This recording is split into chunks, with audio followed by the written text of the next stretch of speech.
Hello guys, welcome to Pakistani real reaction. तो कैसे हैं आप सब? उम्मीद है आप सब बढ़िया होंगे। मेरा नाम है मुदस्सिर। हम वर्षस तो गए आज की का टाइटल है 40,000 किलोमीटर की स्पीड में था चंद्रयान 3, तभी इसरो ने कुछ ऐसा किया, मिली बड़ी कामयाबी।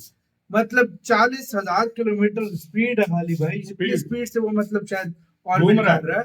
तो उस पर मतलब कुछ इसरो ने बहुत बड़ी कामयाबी हासिल की। जानते हैं, बाकी बातें करने के बाद में काउंट करते हैं। Ridden answer 3, 2, 1, 0।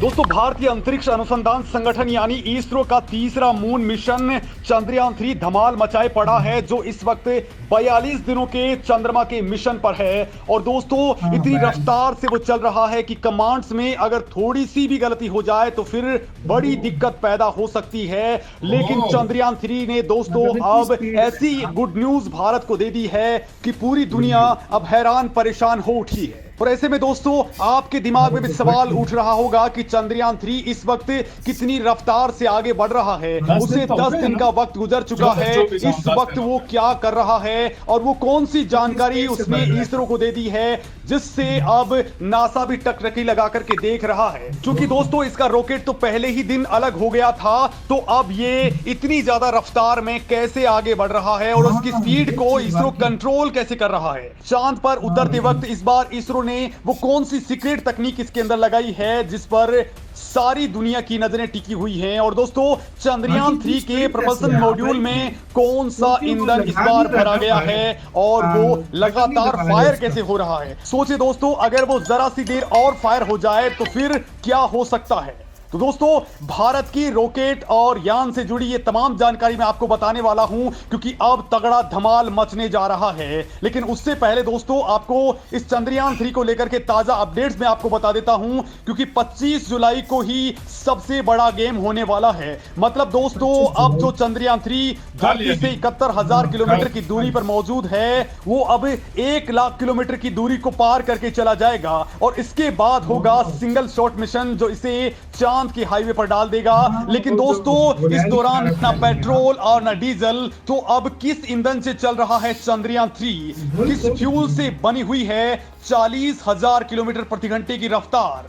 और दोस्तों, जब धरती का ऑर्बिट छोड़ेगा हमारा चंद्रयान 3, तो क्या रहेगी इसकी ओरिजिनल स्पीड। दोस्तों, इसरो जब भी कोई उपग्रह लॉन्च करता है तो सबसे पहले रॉकेट लॉन्च होता है, और जब धरती से एक खास दूरी पर यह पहुंच जाता है तो ये उपग्रह को छोड़ देता है और उससे अलग हो जाता है। सैटेलाइट कक्षा में रहता है, क्योंकि उसकी अभी अपनी गति भी मौजूद होती है। रॉकेट से मिली ऊर्जा इसे एक नई दिशा में आगे बढ़ाती रहती है। पृथ्वी का गुरुत्वाकर्षण इसे दूसरी दिशा में खींचता है।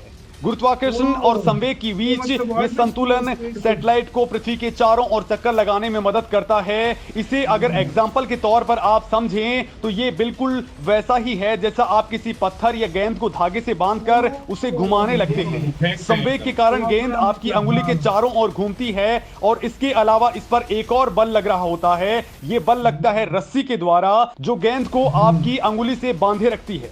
दोस्तों, सैटेलाइट भी ठीक इसी तरीके से आसमान में घूमते हैं, और हमारा चंद्रयान 3 भी ऐसे ही घूम रहा है।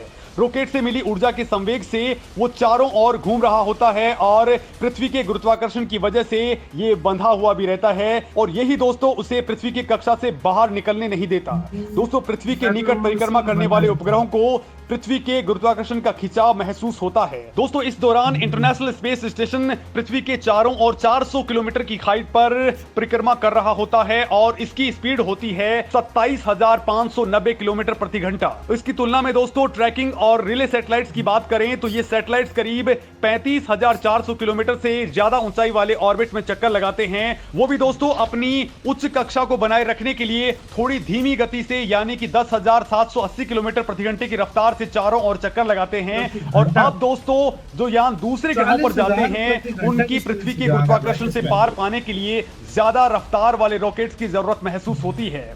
वैसे तो साइंस के रूल्स के मुताबिक अगर किसी भी चीज को अंतरिक्ष में भेजा जाता है तो उसकी स्पीड 11.2 किलोमीटर प्रति सेकंड या फिर इससे ज्यादा होनी चाहिए, तभी वो पृथ्वी के गुरुत्वाकर्षण क्षेत्र को भेज सकती हैं और हमेशा के लिए अंतरिक्ष में पहुंच सकती हैं। और ऐसा करने के लिए दोस्तों यान की रफ्तार को करीब 40,225 किलोमीटर प्रति घंटे की स्पीड मेंटेन करनी होती है। और इससे बड़ी बात यह है कि यान को उस ग्रह पर जाने के लिए पृथ्वी छोड़ने का सही समय भी पता होना जरूरी होता है। जैसे मंगल और पृथ्वी लगभग हर 2 साल में एक दूसरे के बेहद करीब आते हैं और इसी दौरान जिस लॉन्च विंडो की बात होती है वो यहीं पर काम आती है, ताकि उस वक्त में ज्यादा ईंधन बच सकता है और समय की बचत भी होती है।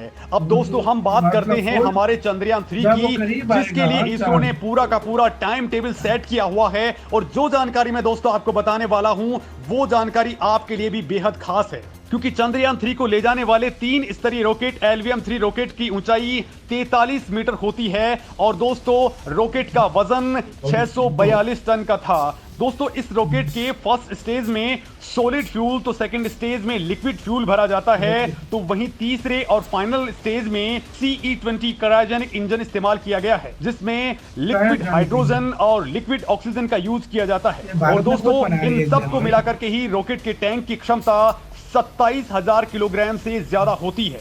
मतलब इतना फ्यूल इस रॉकेट के अंदर भरा जाता है। दोस्तों भारत हैवी इलेक्ट्रिकल्स ने चंद्रयान के engine tank titanium propellant tank को बनाया है।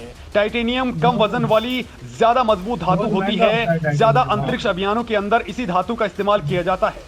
दोस्तों शुरुआती स्तर पर सॉलिड फ्यूल बूस्टर रॉकेट्स को आगे बढ़ाने में मदद करते हैं। तकनीकी भाषा में दोस्तों ये रॉकेट को थ्रस्ट पैदा करते हैं। इसके बाद लिक्विड फ्यूल कोर रॉकेट को कक्षा में पहुंचाने के लिए थ्रस्ट को मेंटेन रखने का काम करते हैं। रॉकेट में इस्तेमाल होने वाले ईंधन को प्रोपेलेंट कहा जाता है और इसका ज्यादातर अंतरिक्ष अभियानों के दौरान यूज होता है। इसी के साथ यार वीडियो खत्म यार। मतलब इस टाइम 40,000 किलोमीटर प्रति घंटे की स्पीड से जा रहा है चंद्रयान, और ये इतनी स्पीड है कि मैं कहता हूँ धरती पर कोई ऐसा भाई रॉकेट नहीं होगा जिसकी इतनी स्पीड होगी भाई। 11,000 एक सेकंड में, मतलब और 40,000 मतलब चांद पे जाने के लिए, चांद पर जाने के लिए मतलब वो डायरेक्ट जो जाते हैं अगर वो डायरेक्ट जाए उसके लिए तो उतना लगता है एक सेकंड का 11,000। लेकिन भाई ये ऑर्बिट्स में मतलब बिना फ्यूल यूज किए 40,000 किलोमीटर की स्पीड मेंटेन कर, और यहाँ से साइंटिस्ट यूज भी उसको सही कर रहे हैं ताकि हल्की सी चूक भी ना हो। नहीं भाई थोड़ा सा और अगर तेजी से उसको जलाया ना, मतलब उसको चलाया तो ये निकल जाएगा। ये ऑर्बिट से निकल जाएगा ये फिर कभी हाथ और भाई स्पीड आप और इसका टाइम नोट करना पड़ता है, क्योंकि चांद और पृथ्वी का फासला कम जब होता है ना तब वो और उन्होंने पहले ही सारा डेट सेट किया, लाजमी बात है, सोच समझ कर ये किया। तो यार ये और बहुत जब पेचीदा चांद मामला है। करीब आएगा पृथ्वी के तो उस टाइम वो सबसे बड़ा भाई खेल होगा। साइंटिस्ट जितने भी हैं इसरो के दिन रात लगे होंगे भाई, मॉनिटर कर रहे होंगे, उसको और चेक कर रहे 25 होंगे। जुलाई कल मतलब कल यानी कल का मेन दिन जब ऑर्बिट छोड़ेगा ये गुलेल की तरह ऊपर जाएगा कल का। इसका कहना है अपने कमेंट सेक्शन में, आपका क्या कहना है? इधर वीडियो खत्म करते हैं। अपना बहुत ज्यादा ख्याल रखना तो यार।